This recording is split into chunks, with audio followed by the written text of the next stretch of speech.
Hey, what's up guys, Riff here. So today we're going to be looking at yet another example of a cultural or political movement that is being derailed by a weird hyperfixation on a complete non-issue. In this case, it is anime. We're seeing a political pundit going out there and trying to demonize and also attack anyone who enjoys the medium of anime, and it's a complete losing issue. Now, the person in question is Matt Walsh. He is a conservative figurehead. I'm sure a lot of you guys are aware of him. And whether you like the guy or not, he has a very big issue with anime. Now, I will say back in 2024, I saw his movie Am I Racist in theaters. I thought it was very funny. He basically went undercover and went into these DEI-related programs and practices and exposed them as not only embarrassing virtue signalers, but also just complete fraudsters. And spoiler alert, the ending scene is just the chef's kiss, where he interviews the author of the book, White Fragility, and basically using her own virtue signaling, convinces her to open up her wallet and give like $20 over to his black co-producer as a form of reparations. It was really, really funny.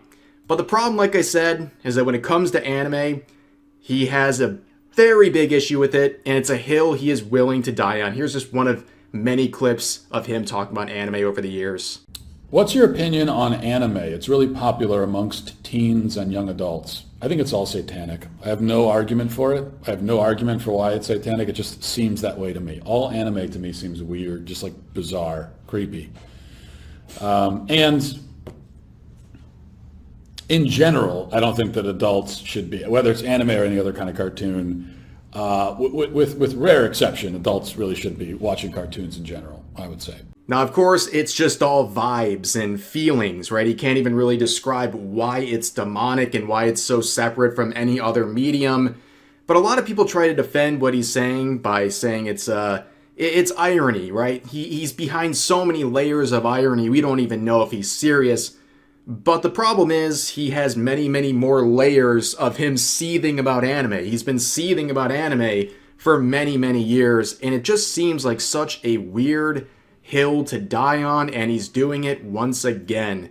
So he begins with this post where people are talking about sports and trying to basically say sports are not important to American culture, where he responds with this saying, "This is why I get so annoyed at the dumb conservatives who denigrate sports ball or whatever. Sports are a fundamental part of culture, just like art. You can't pretend that you want to preserve American culture while at the same time totally dismissing these elements of culture. You don't have to be a fan of any particular sport, but to write off the whole thing as beneath you just makes you a pretentious dork at best or a nihilist at worst, or both." And honestly, I agree. Okay, I think that is a fair point. But you can see there's a question here, and a very fair one based on his posting history.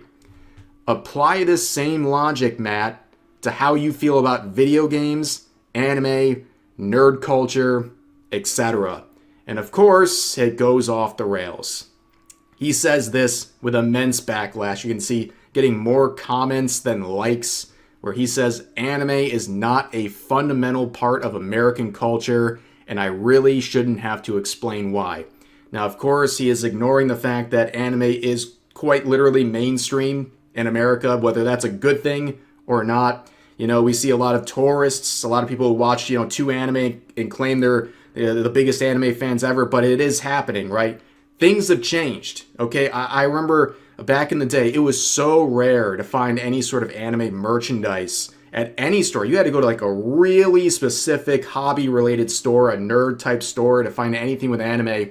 Nowadays, you can go to the grocery store and find like literally manga. Like, it's crazy. It's absolutely insane. Like, you look at like Barnes and Noble, like the wall for comic books, it's like one shelf. And then for anime, it's like 5 shelves at your average place. Like, it's crazy. I mean, even recently, I just saw this post. There is a Goddess of Victory Nikkei ad at Times Square in New York City. Now, of course, it's a Korean company, but it's anime themed. This is right in Times Square, okay? I guess Sharia law, or what they're trying to do over there, is not working out too well if that's going to be broadcasted in front of the entire city. But anyways, you can see this post. This individual said, "There's still time for Matt Walsh to renounce his hatred of anime before the curse of counter-signaling eventually comes for him." And this was posted literally 2 weeks ago. And the same user quoted it saying, "It's not looking good." Yeah, unfortunately, that is the route he went with, and people are roasting him in the comments and quotes. We'll read a few of the comments, and then we'll look at some of the quotes that kind of dive into this a little bit more deep. You can see this. "Not just anime then, the other things still apply. It's a fundamental part of modern right-wing culture, but you're also ignoring the other examples he listed because you're not interested in engaging honestly on the subjects. I love that you ignore the other bits, and I love how myopic you are, not even thinking about how anime has influenced the nerd culture and growth of gaming and storytelling done here at home. Because it's entertaining, that's actually worth watching and still good. Shut up, I really shouldn't have to explain why. I am thoroughly convinced Matt Walsh is a psyop, and the absolutely worthless slop that Hollywood has produced in the last 20 years is. Anime fans on a basket weaving forum got Trump elected. You should thank them for your career. Anime is not a fundamental part of American culture. Is that so? Then explain this, libtard." Next one down here. "Imagine thinking sports ball is more important to Western culture than this." Yes, amazing. So we're doing this again, Matt. "Despite being Eastern, anime has more in common with Western values than 99% of modern Western entertainment, and it's not even close. Anime is the hero's journey, sacrifice, valor, honor, merit, discipline." Now let's look at some of the quotes. You can see this right here. "Counter-signaling and ostracizing pop culture like anime and video games is what leads to Republicans losing the youth electorate." And this person also says down here, "Oh, that dude again with his random anime hate tweet did an anime profile picture ratio him once and he can't let it go. I don't understand why he has a hate boner for anime." Yeah, many such cases, okay, people getting ratioed by an anime profile picture and just never forgetting about it. We've seen many cases, but this is a very good point right here, okay? Just look at this. Like, why would you ostracize so many people by attacking anime? Like, what good does this serve any movement of yours? Right here, you can see that according to this Polygon data, 42% of Gen Z in America watch anime regularly. Even better, Netflix says that half of their subscribers have watched anime. Japanese market firm Deadsu said that 36% of Americans watch anime weekly. And like Crunchyroll or not, they have 18 million global subscribers.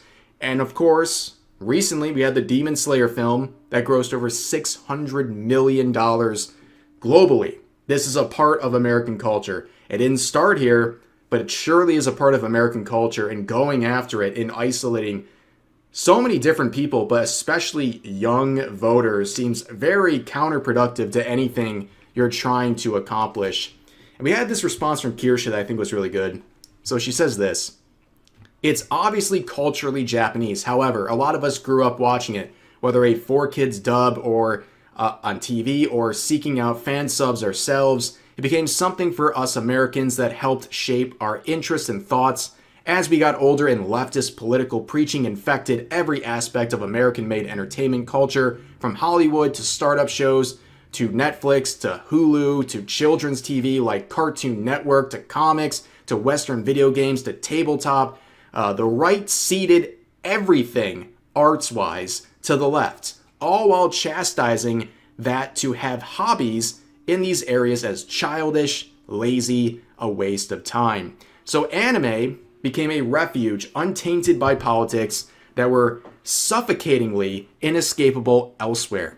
And then we are told anime is demonic, anime is predator stuff. But you already see localizers trying to inject leftist American politics in anime and manga for years. You see English voice actors trying to change characters they are voicing to be more in line with leftist dogma. You see people joining fandoms and pushing out the original fans for being problematic. No one likes watching things they love being cannibalized and then used by ideologues to further an agenda. So yeah, anime isn't fundamentally American like cheeseburgers and hot rods, but it became a cornerstone for a lot of us. And I think a lot of people really resonate with this. If you've been an anime fan and you're an American, yeah, a lot of us grew up on anime. And it feels like anything else. It has been adopted into American culture. Just because it didn't start here doesn't mean it's not a part of our culture as well. And a lot of people have formed their hobbies and their interests all around anime. It's not a surprise. And again, why are we isolating so many people on such what should be a very simple situation? It shouldn't be an issue. It shouldn't be raised. It's not going to help any sort of movement someone like Matt Walsh is trying to push forward. And also her comment about all of this stuff being infected. Yeah, the localizers are now infecting anime. It was like the last bastion of hope for many, where it seemed largely untouched by all of this woke nonsense, but we get crap like this. And I bring this up and it makes people seethe, all the usual suspects. Oh, you guys always bring up this Miss Kobayashi's Dragon Maid example. Well, yeah, because it's the most blatant one. This stuff happens all the time. There are plenty of localizations of anime and manga that are completely inappropriate and completely misrepresent what actually was said in the original dialogue. It misrepresents the intent of the author and injects their own political agenda into something they are vandalizing. And this is just a very clear-cut example where in the actual subtitles, the real translation, we have this dialogue. What's with the outfit? Everyone was saying something to me, so I tried toning down the exposure. How is it? You should try changing your body next, referring to the fact that she's busty. This is the Funimation dub. This is the localization. What are you wearing that for? Oh, these pesky patriarchal societal demands were getting on my nerves, so I changed clothes. Give it a week, they'll be begging you to change back. Completely different meaning. Bunch of buzzwords, agenda, very clear and present. That's why this example is just so clear, cut, and dry. But the problem is, if you want to pretend to care about protecting the entertainment industry, well, guess what? Anime is a very close part of the American entertainment industry at this point. It is something that is very important to a lot of Americans. And when you concede it as, not important or something that is shameful to be interested in, you're allowing this to happen. You're allowing what happened to Hollywood, cartoons, entertainment generally in the United States to now affect localizations of something like anime that, like I have said over and over again, is a part of American culture, whether you like it or not. And really, there's nothing else to say about this. It is a losing battle. It is a weird hill to die on, whether you're on the left or on the right.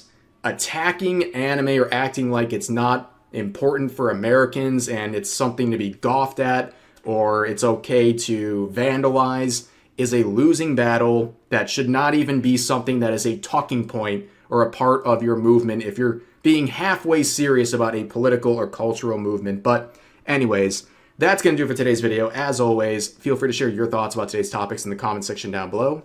Hope you guys enjoyed the video, and I'll see you next time.